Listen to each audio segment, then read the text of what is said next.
Dear friends, आपका हमारे YouTube channel पे स्वागत है। यदि आप चैनल पे नए हैं तो चैनल को सब्सक्राइब कर लीजिए ताकि हमारे द्वारा दी जाने वाली नए नए वीडियो की नोटिफिकेशन आप तक सबसे पहले पहुंच सके। फ्रेंड्स, आज के इस वीडियो में हम डिस्कस करेंगे कि जो आपका रिजल्ट है उसके अंदर आपने यदि अच्छा परफॉर्म नहीं किया है तो आपको डीमोटिवेट होने की ज़रूरत नहीं है।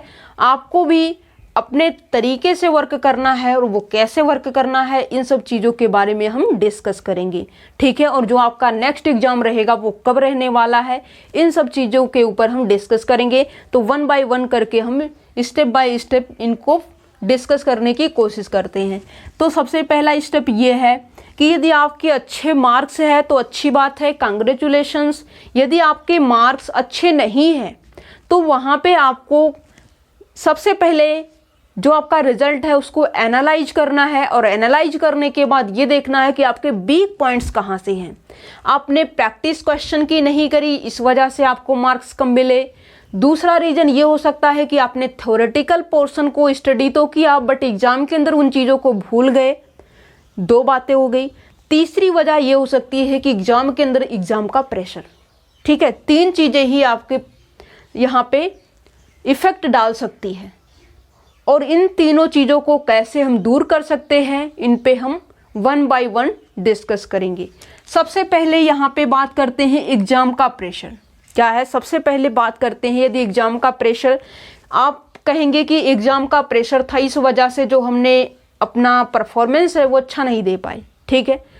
तो वो भी अच्छी बात है क्योंकि आप एग्ज़ाम देने जाते हैं तो उसका प्रेशर होना भी चाहिए, बट इतना ज़्यादा नहीं होना चाहिए कि आपको जो है आप उसके ऊपर इफेक्ट ना डाल पाए और वो आपके ऊपर इफेक्ट डाल दे, ठीक है। तो ऐसा भी नहीं होना चाहिए, ठीक है, इतना प्रेशर नहीं चाहिए।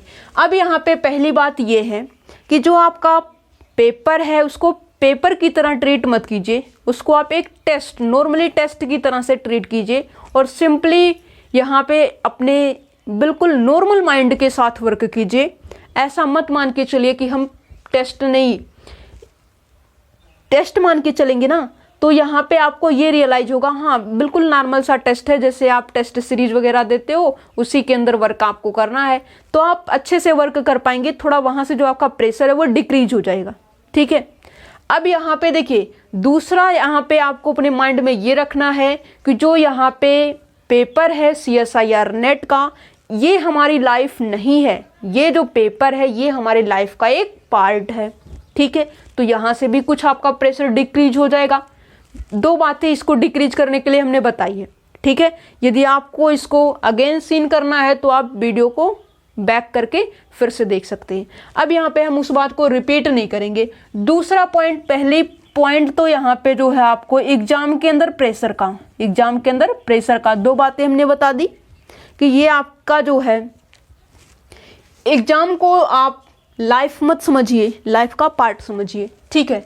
दूसरा पॉइंट ये है कि थ्योरेटिकल पोर्शन, और तीसरा पॉइंट ये रहा कि आपका प्रैक्टिस क्या है, प्रैक्टिस। देखिए अब यहाँ पे प्रैक्टिस, कुछ स्टूडेंट्स का ये बिग पॉइंट रहेगा कि हमने जो है प्रैक्टिस नहीं करी, इस वजह से हम अच्छे से क्वेश्चन को सोल्व नहीं कर पाए और हमारा जो मार्क है वो डिक्रीज हो गया, ठीक है। सारी प्रिपरेशन होते हुए भी हमने प्रैक्टिस नहीं करी, इस वजह से जो हमारा मार्क्स है वो डिक्रीज रह गया, ठीक है। अब यहाँ पे प्रैक्टिस नहीं करी, थ्योरेटिकल पोर्शन उनका हो ही गया है। दैट मीन्स अब उनको क्या करना है, अब उनको दोनों को इक्वली लेके चलना है, हाफ हाफ। क्या है, हाफ हाफ। मतलब जितना वो थ्योरेटिकल पोर्शन को स्टडी करते हुए अब चलेंगे उतने ही क्वेश्चन की साथ ही साथ जितने भी उनके पास स्टडी मटेरियल है उनमें से क्वेश्चन को भी ढूंढेंगे, उनकी प्रैक्टिस करेंगे, मतलब उनको सोल्व करने की कोशिश करेंगे किसी न किसी तरीके से। प्लस में आपको क्या करना है, उन स्टडी मटेरियल के क्वेश्चन की प्रैक्टिस के साथ साथ आपके जो ऑनलाइन प्लेटफॉर्म है, चाहे वो गूगल से आप सर्च करके क्वेश्चन को ढूंढिए, चाहे वो यूट्यूब से क्वेश्चन को उस टाइप के सर्च करके ढूंढिए, किस टाइप के? जिस टाइप से आपने थ्योरेटिकल पोर्शन को स्टडी किया है। अनसीन क्वेश्चन को ढूंढिए, उनके एप्लीकेशन को ढूंढिए, वहां से आपको ज़्यादा नॉलेज मिलेगी। जब आपके पास नॉलेज ज़्यादा होगी तो आपके एग्जाम में कोई भी क्वेश्चन होगा उसको आप आसानी से कर सकते हैं। एक चीज़ और हम आपको बताना चाहेंगे, यदि आप CSIR नेट की प्रिपरेशन करते हैं तो उसके साथ साथ आपको जो है गेट के भी क्वेश्चन को भी सोल्व करना चाहिए। जैसे कि जो आपके नेट के अंदर पूछे जाते हैं जिस भी टॉपिक से, उस टॉपिक से गेट के भी क्वेश्चन की आप प्रैक्टिस कीजिए। आई बात समझ में?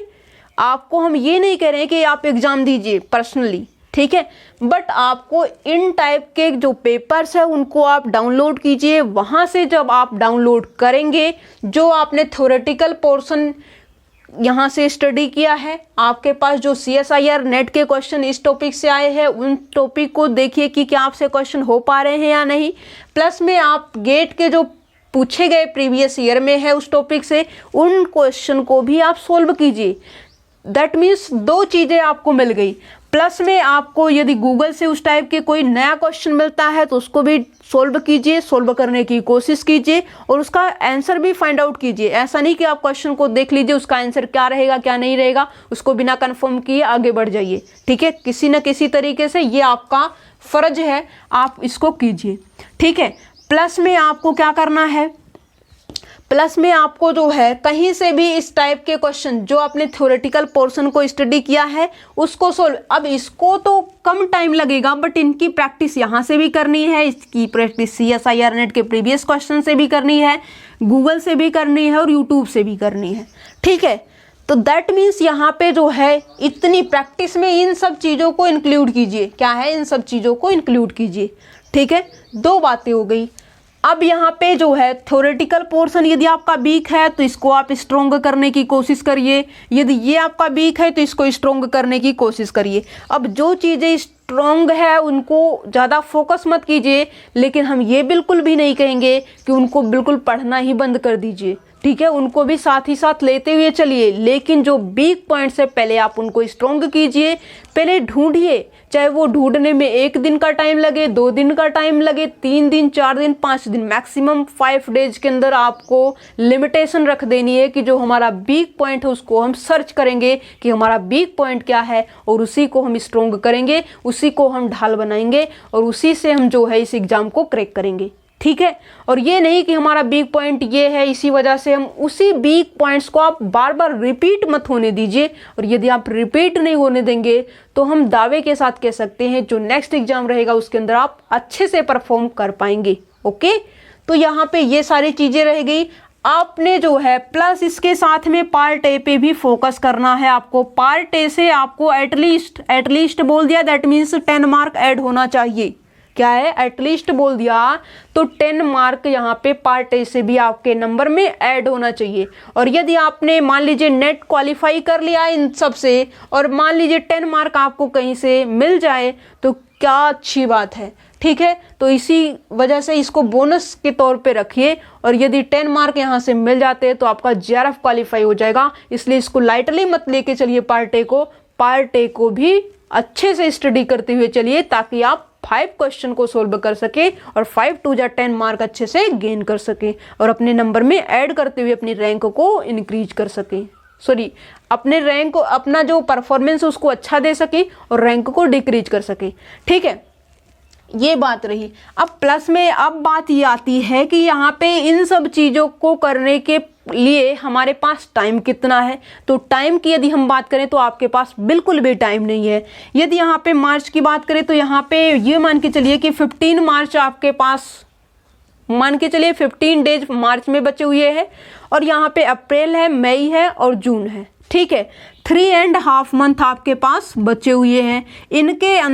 इन्हीं के अंदर आपको थ्योरेटिकल पोर्शन भी करना है, प्रैक्टिस भी करनी है और प्लस में अपना वीक पॉइंट्स भी ढूंढना है और प्लस में आपको पार्ट ए पे भी फोकस करने की ज़रूरत है, ठीक है। ये सब चीज़ों को करने के लिए आपके पास 3.5 मंथ टाइम है और ये टाइम आपके लिए इनफ नहीं है, ठीक है। इसलिए आपको जो है हार्ड वर्क नहीं करना है। अब आपने जो है यदि मान लीजिए कि 60+ हो तो आपको ज़्यादा वर्क करने की ज़रूरत नहीं है। आपने सारी चीज़ों को अच्छे से समझ लिया है। अच्छे से किया हुआ है, बट यहाँ पे एग्जाम का प्रेशर था, प्रैक्टिस आपने नहीं करी थी, इस वजह से आपका जो मार्क है वो इतने पे ही रुक गया। ठीक है, तो नेक्स्ट टाइम यही जो गलतियां हैं उनको रिपीट नहीं करना है, आपको जो है इस मार्क को इम्प्रूव करना है ताकि आप JRF क्वालिफाई कर सकें। ओके, तो यहाँ पे इस मंथ के अंदर आपके पास जितना भी टाइम है उन सब चीज़ों को, जो अनदर एक्टिविटी है उन सब चीज़ों को फिनिश कीजिए, और फिनिश करने के बाद कंप्लीट फोकस इसी पे दीजिए। अभी तो ये देखने के लिए 3.5 मंथ लग रहा है, लेकिन 1 by 1 जो 1 डे है वो डिक्रीज ही होता जा रहा है। यदि मान लीजिए पेपर आपका जून की बजाय जुलाई में होता है, क्या है, जून की बजाय जुलाई में यदि होता है, दैट मीन्स आपको प्लस एक्स्ट्रा बेनिफिट मिलेगा। और यदि जून में ही आप मान के चलते हो तो उसके अकॉर्डिंग आप कम टाइम में प्रिपरेशन भी तो अच्छे से कर सकते हो, और यदि आपने पहले से भी प्रिपरेशन कर रखी है तो इस टाइम के अंदर आपकी इनफ प्रिपरेशन हो जाएगी, और जो आपका यहाँ पे बेनिफिट है, बेनिफिट को भी आप ले लेंगे और जो अपना एग्जाम है उसके अंदर अच्छे से वर्क करेंगे। ठीक है, तो यहाँ पे यदि हम बात करें इसके फॉर्म की, फॉर्म को भी आप इग्नोर करते हुए चलिए, बट ये मान के चलिए कि आपका जो पेपर है वो या तो जुलाई में होगा या फिर जून में होगा। ठीक है, इन दो के बीच में रहने वाला है, बीच में भी आप मान सकते हो। ठीक है, अब यहाँ पे यदि जुलाई में होता है तो 10 to 15 डेज का मान के चलिए आपको टाइम मिल जाएगा, उसके अंदर आप जो है एक बार फिर से अपने सिलेबस को रिवाइज कर सकते हैं, या फिर जो यहाँ पे आपकी कमियां रह गई है उनको आप रिवाइज कर सकते हैं। ठीक है, तो अच्छे से वर्क करते हुए चलिए, यहाँ से आपको ये चीज़ें मिलेंगी बेनिफिट। अब यहाँ पे मान के चलिए चाहिए मार्च के लास्ट में आ जाए, या फिर जो है अप्रैल के स्टार्टिंग में हो जाए, या फिर अप्रैल के एंड तक भी आपका फॉर्म आ सकता है। ठीक है, मार्च टू अप्रैल, मार्च में भी आपका फॉर्म आ सकता है, अप्रैल के लास्ट तक भी हो सकता है, बट इसके फॉर्म को भी आप इग्नोर करते हुए चलिए। अब ये नहीं कि अभी जो है मान के चलिए कि 1.5 मंथ जो आपके पास है इनको वेस्ट मत जाने दीजिए। फॉर्म जब आपका आएगा तो आपको इन्फॉर्म कर दिया जाएगा। ठीक है, तो यहाँ पे फॉर्म के बारे में आप टेंशन बिल्कुल मत लीजिए, आपका पेपर श्योर है कि होगा, और इतना ही टाइम आपके पास बचा है। ये सारी चीज़ें दिखा दी हमने कि आपको किस किस तरीके से वर्क करना है। आप इटसेल्फ से करना चाहते हैं तो आप इटसेल्फ से भी कर सकते हैं। यदि आप जो हमारी ऑनलाइन क्लास है उसको परचेज करना चाहते हैं तो आप यहाँ से परचेज कर सकते हैं।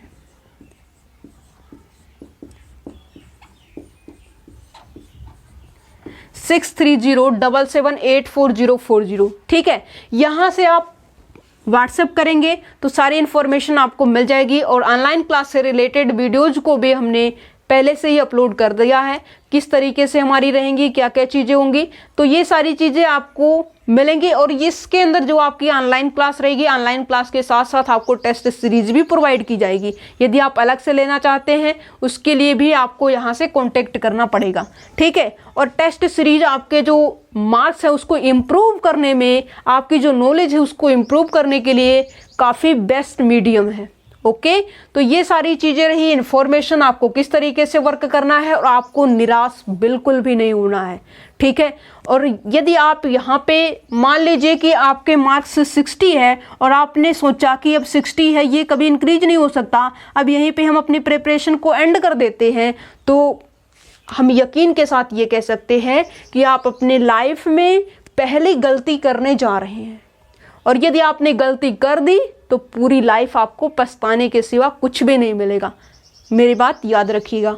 अब यहाँ पे यदि आपने प्रिपरेशन इसको अच्छे से थोड़ा सा भी अच्छा कर दिया तो यहाँ पे आपके जो है 110 प्लस आराम से हो सकते हैं, क्योंकि आपके अंदर ना तो प्रिपरेशन की कमी है और ना ही आपके अंदर नॉलेज की कमी है।